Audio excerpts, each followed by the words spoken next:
Hello. I don't know what to do for the intro.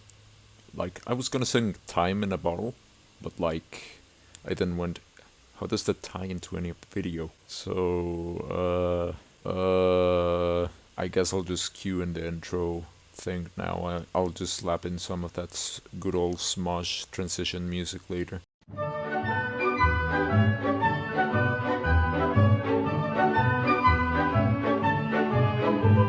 Hey, welcome to episode 4 of the map making tutorial for Phantom Forces. Today, as I said in the last episode, we're going to be looking at the stylus as it plays, the treasure trove where we keep all sorts of monstrosities, such as this crane, this radio tower, this tower, France. Yeah, I know, I'm a master comedian, don't worry guys. Yeah, for our map, we will need props. There's no better place to find them than the stylus as it plays. Here you can find props made by all of us, all the contributors. Fire Trail, Shay, he made a lot of doors, Victor, Eris, Hal, and yours truly. You can use this however you want, however you prefer, for whichever map you prefer. I am not asking Hal about this, but yeah, so for our map, we're making a map set in Japan, so what better prop to use than these Tories I have had in store for like 2 years, I think, at this point. Yep. Let me copy one of these, then boop, paste it here, and right there in the middle, I'd say. No, it's a bit tweaky, so let me turn it around a little bit. Just perfect. Just right. Ideal, might I say. The ideal first prop. So, now that our first prop is laid down, let's lay down some more. So, how do you want to use props in Phantom Forces maps? The answer is simple. You either want to embed them into whatever plans you have for your map. Like, for example, you need to block this sight line but don't have enough space for like a building or whatnot. Simply slam down a tree, slam down a rock, slam down whatever you want to put in order to block that sight line. Right now I have nothing because, well, I just started the map. So let me do something. Let me go to block, make this big, move this over here, make this pavement. Now, most of this episode is going to be props, but I'm also going to give a little tip for stuff like orientation and whatnot. So I have this part that is slightly tilted, and if I turn it in C-frame or in orientation, make it 0, 0, 0, it's going to be offset. So what you can do in this case is either, like in last episode, use the Geom Tools Resize Align plugin, and that will align it automatically, or you can edit the pivot by clicking edit pivot. You move the pivot to offset it to wherever you need, or you can also manually move it over here by typing how much you want to offset it from the center of the part. There we go. And then simply rotate to your heart's content. In this case I'm gonna move it to 0.637. Alright. I'm gonna make it 0, make this 0, make this 0. Sometimes -0 can show up in the UI. This is mostly a product of rounding and whatnot, the strange mathematics that the engine does. And this gap over here, let me reset the pivot by hitting this button. The irregularities that show up, like this gap over here, you can simply patch them up with Geom Tools, Resize Align, click here, and boom. Nice and easy. Now all I have to do is scale, move this down, and now I can just select both, anchor, Control A, everything is anchored. Good. Let me fix this a little bit, add some finer details such as, yeah, this is good. So, such as this pillar. Sorry. I am trying to become more consistent with my trains of thought. I'm trying to speak more clearly, to stutter less, because, you know, stuttering isn't precisely enjoyable. It isn't enjoyable for me, and it isn't enjoyable for you. So I'm trying to limit it as much as possible. Why are we still here? You'll still notice I stutter, but I am trying to speak more slowly so I can stutter less, and therefore I have to edit less. You feel me? So I want to put some pillars here. I just don't remember where Hal put them. So let me lamp, street lamp, Soviet lamp, market lamp, street lamp, what the fuck? It's deleted. Hal, what did you do? No, I table is broken. Now I have to check replicated storage where we have archived assets. Don't check in there unless you really need to. Oh my god, I'm gonna have to... Oh my god. Oh god. In the meantime, I'm gonna continue, well, building. If I don't find the lamp I need, I'm just gonna model it myself later, which I could make an episode on, so definitely stay tuned. Could use this to show some prowess in Blender, even though my only prowess in Blender is the texture editor. I'm not really a good modeler, but I could use it for, you know, showcasing how to correctly import meshes and make meshes and whatnot. Hold up. Oh my god. I'm not even being ironic. Oh, this is much better. Hell yes, baby. So, I could do... Yeah, I can do it. So, what I just did was something for optimization. Instead of copying the part over here, I just stretched it up to here because it doesn't C-fight with this piece over here. Now, I'm gonna leave this as is, and I'm gonna focus on something else. I'm gonna focus on, well, building the rest of this path. I'm gonna stretch it up to here, stretch this up to here. I think it's the rotation. Yeah, it definitely is the rotation, so it's not this. Maybe it's this. Did I fix it? No, I did not. I think I fixed it here. Let me switch back to 5, then plugins, GM tools, resize align. I'm gonna align the part's edges with, well, the edges of the other part. Could have moved it, but I didn't know how much the offset really was. So I'm just gonna do this, then I'm gonna resize align this, resize align here, resize here. And this is something that I also want to showcase. Resize align can fail if your parts are not around the same orientation. If your parts are not around the same orientation, resize align will fail. So first I'm gonna have to reverse this. I'm gonna have to see orientation 0069, so 0.069. I hope they are in the same orientation, otherwise I am screwed. It would appear they are. They are not.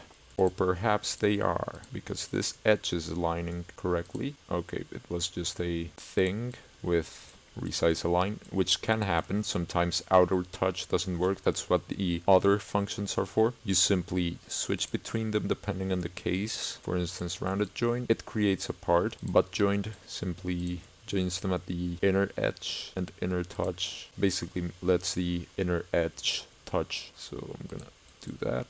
I'm gonna try to do this, but that's not gonna work. So for this, I'm gonna use the next plugin, Gap Fill, which, as the name suggests, fills gaps. The only issue with Gap Fill is it can fail at times over very dumb stuff. So do try to find the best place to fill it up. There we go. Now I'm gonna deselect this and I'm gonna push it into this so that it does not clip and look very ugly. You can use resize align on these triangles, and if you miss your resize align click, you can simply just click on an empty spot and, you know, stop suffering. Let me delete this part, and there we have it, a perfect road.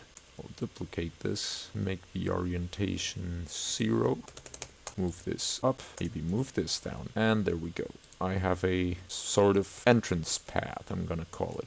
This is for later. So I have an entrance path. Now I'm gonna make the other paths to the rest of the place, to the rest of the temple. So I'm gonna grab this part, make it 2, or I could make it 4. I'm gonna make it 4. I'm gonna go to Material Manager. Let me check OBS for a second. I am face up against the camera. Now I'm very far away. Like, if you notice me moving like this, if you notice this blue bar showing up, is because I'm getting too close to the laptop, which I shouldn't do. Oh wait, the chicken.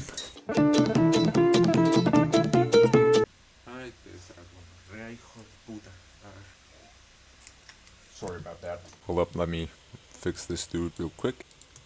There we go, just right, just perfecto. Alright, so, where were we? I wonder how it looks for, you know, the face tracker when I'm drinking. Curious. So I'm looking up, but if I sit correctly and fix up the camera a little. And there we go, much better. So, the path. Delicious yogurt. I just love it. I'm gonna make this a thin part, and I'm gonna lay down, say, one of those tile paths, you know? One of those types of paths that other games do, where they have a bunch of tiny tiles scattered over a certain path that they line up. It's honestly pretty cool. Pretty cool technique that I want to use now. I'm gonna put this here, here, here, here. I'm gonna go to Phantom Forces asset place. See if... No, I don't have any befitting props. So, the next best thing is gonna be using my own asset place, which I am not showing you how to access. Alright, I found my asset place after a minute of struggle, because Roblox Studio has a couple of bugs. I could use this placeholder. Let me check. 134 parts. Though I could replace these with mesh parts. I mean, I could do it. I could try doing it. Hold up, let me Control D. Make the primary part the base of the trunk. Now I look for the mesh for leaves. Search for my mesh part. Make a mesh part. Color it the same way. Though first I'm gonna put in the mesh ID. I'm gonna make it grass. I'm gonna find the shade of pink I used. There we go. Now I'm gonna delete all the leaf parts because I kinda want this to look good. There we go. Now I'm gonna extend. I'm gonna make it one mesh part per tree leaf, per section of branches, so that I can make it natural later. Perhaps this. Gotta make sure that every branch has a corresponding leaf. So I'm gonna... Oh god, that performance drop in Studio is not good. This is what happens when you have more than one tab of Studio open. I'm gonna rotate this, stretch that, stretch up here, stretch down, stretch up again, stretch forward. I realize it doesn't look as good as I thought, so I'm gonna rotate it a bit. Looks much better. Lower this.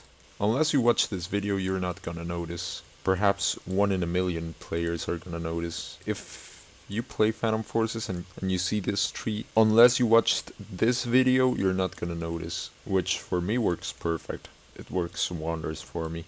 Flip this upside down.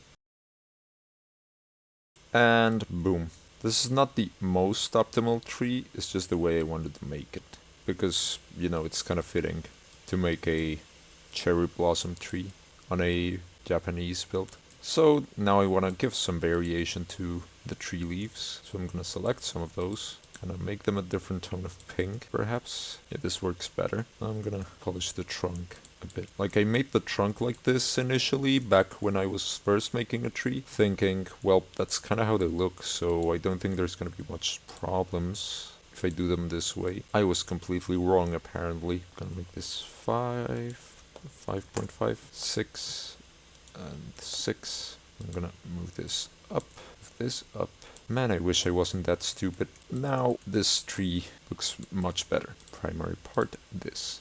Leaves, trunk, material manager. And this is a hot tip. If you select a model, then apply a material. Every part in that model gets the new material. I'm gonna make this wood. Same with colors. So I'm gonna change the wood color to, I think it's this color? Hold up. Okay, so it's a normal trunk. I thought it was like a white trunk or something. So, leaves, trunk. So I'm gonna go here. Co-particle emitter. Okay, so texture. These leaves don't convince me because I cannot change the color. So what I'm gonna do is Control C here, Roblox, create development items. I'm gonna find a texture so you're not gonna see what I'm gonna do here next. Okay, I found it. So I found the original source for that leaf, so I'm gonna download this image, leaf.png. I'm gonna close Roblox. I'm gonna go into GIMP. So I'm gonna go into images. I'm gonna bring in my leaf asset. Oh, now it looks so much better. It looks so much better.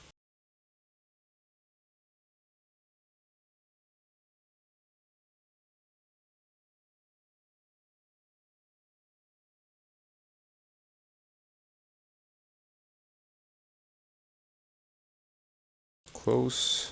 Now we have this emission block. Let me make a real collision part for this real quick.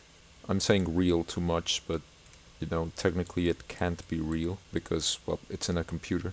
I think this should suffice for collision blocks. Don't think this should be a problem, so I'm gonna make this hot pink. Force field 1 COL. Remember episode 2 where we discussed how to make collision blocks. Now, if it all went to plan, it should work.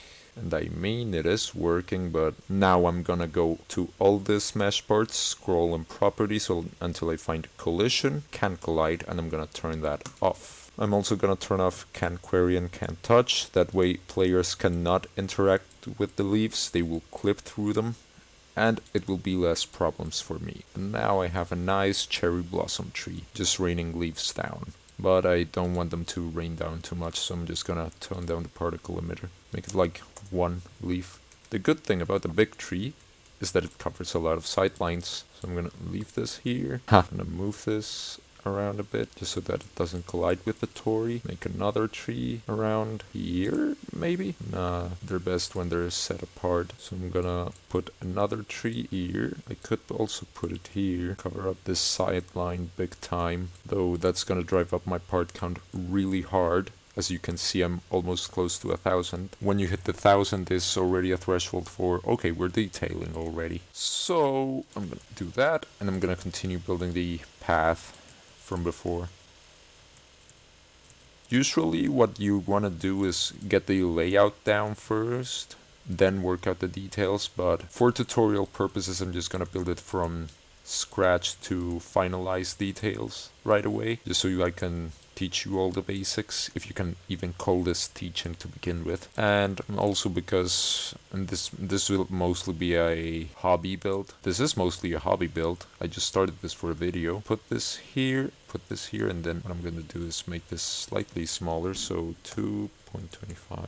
And then I'm gonna continue here, gonna make this trail very nice. Okay, I can continue here. So for this part I'm gonna slightly turn it. This pathing method is not very optimal, as you can tell, because each tile is an individual part. So I do not recommend you do this unless you want to go for a very artistic path or your map is very, very well optimized. I'm gonna lay this 3 down, maybe spin it a bit so it is looking at the temple. And here I'm gonna make the stone path continue up onto the bridge. Alright. This is looking way better. And this other path is going to continue up to the stairs, although I might make it a stair with a ramp later. Hold up, wait a minute. Scratchy, scratchy, itchy, itchy. And there we have it. Some nice props decorating a beautiful scene. I'm gonna do the same for the other side. So I'm gonna move this tree over here, put this here, put this tile over here, and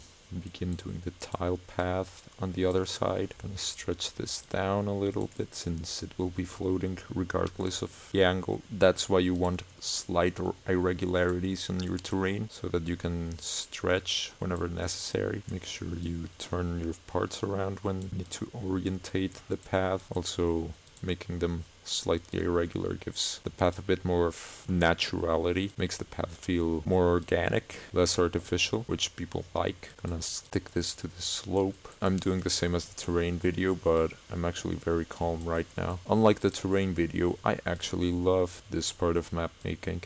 I just love moving props around.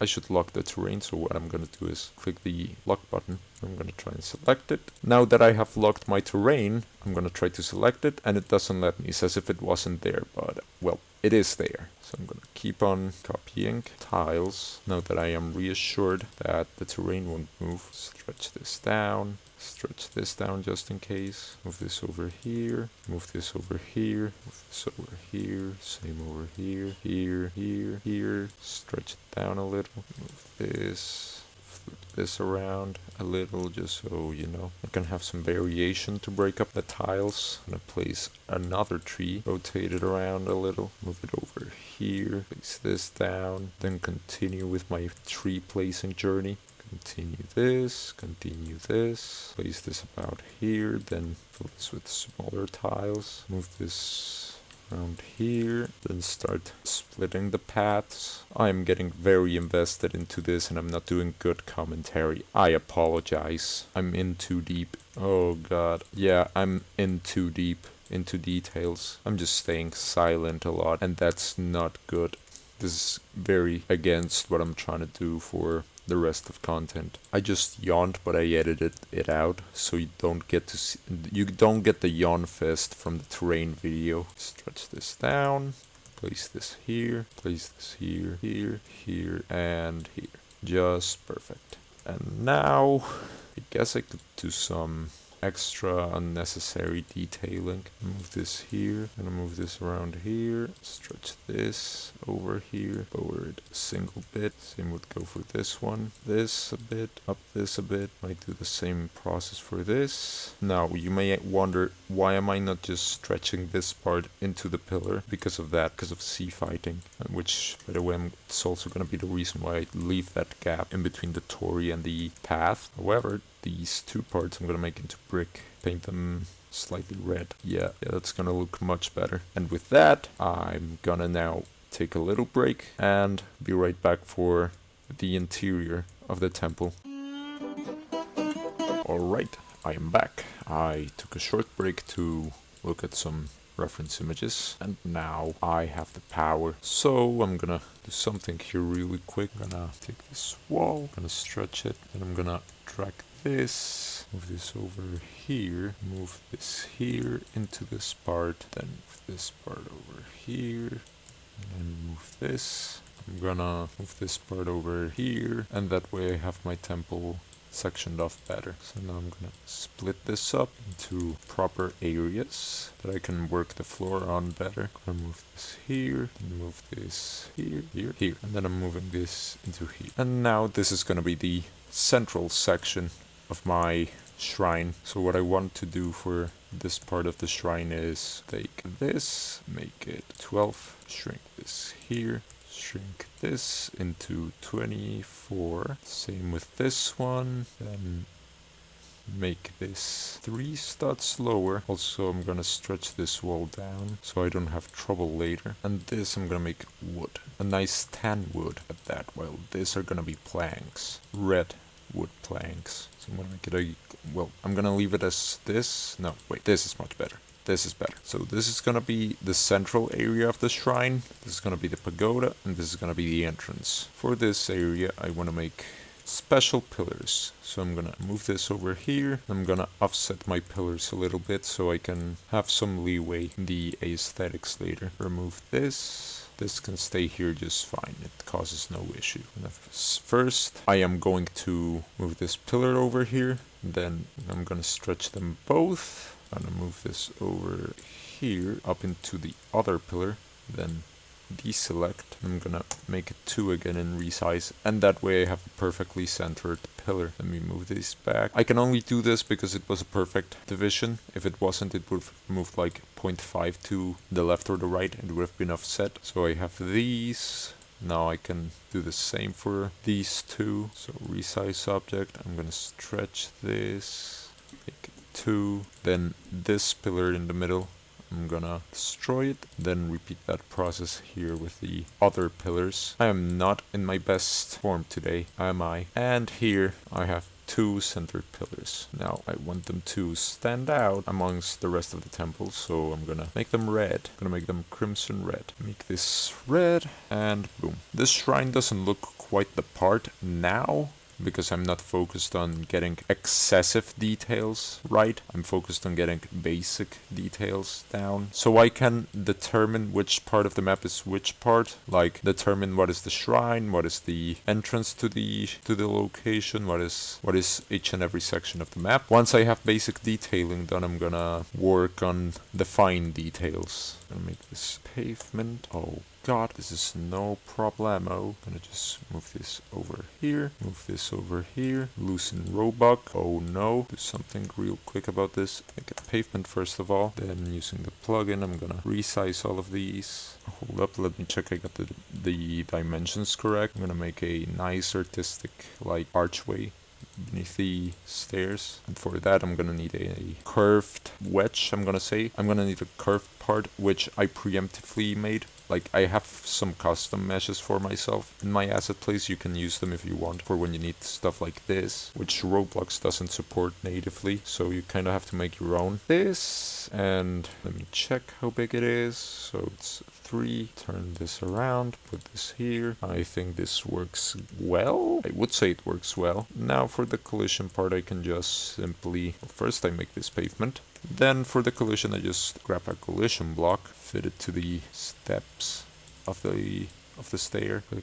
Click, clicking this. Gonna move this over to the other stair. Grab this. Gonna move this over here. Scratching my head a little. You already know. Make this pavement, and just like this, I'm gonna grab this pillar, move it towards the corner. I'm gonna lower this. Gonna move this over here, then put one next to the bridge, and another one. Then I grab this. I made a mistake, so I'm gonna click this. Now I deselect this concrete part. I stretch this over here and down here and over here, and I grab this. However, I want to first copy this over here, place it there, copy this, grab this part, and then I'm simply gonna stretch it. And now take this part, turn it around, stretch it over here and over here. Now for the pagoda, I'm gonna leave this floor like this, but I'm gonna make it wooden planks. And for the roof, I think I know what I'm gonna do. Yeah, I know what I'm gonna do. So I'm gonna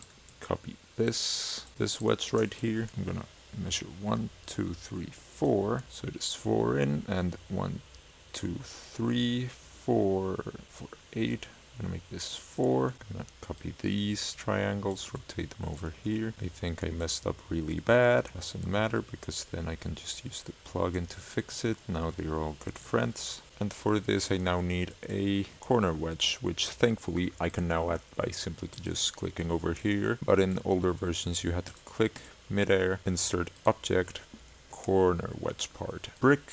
I think I made it this color. In fact I did. Now I just have to stretch this corner. It fits right in. I'm gonna copy these, move them over here, go to plugins, command utility, rotate object, this, and rotate this, and boom, it's done. Now I can simply just Control C here, and push this up to here. Now I'm gonna copy this, undo to, well, be able to reload from my damages, and now I want my pagoda to be visible from almost everywhere in the map, so I'm gonna copy this, lower this down a little, paste it twice.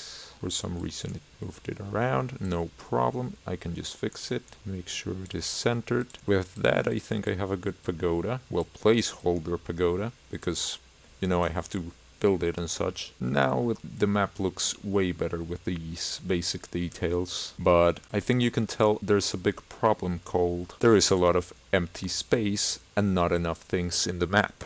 So what I'm gonna do is that I'm gonna fix this in the next video, because this video is already an hour long and I'm gonna have to edit it a lot. So next video we're gonna cover smaller structures for your map. And that's it for the video. Leave suggestions in the comments for intros for the next video, because I'm running out of ideas.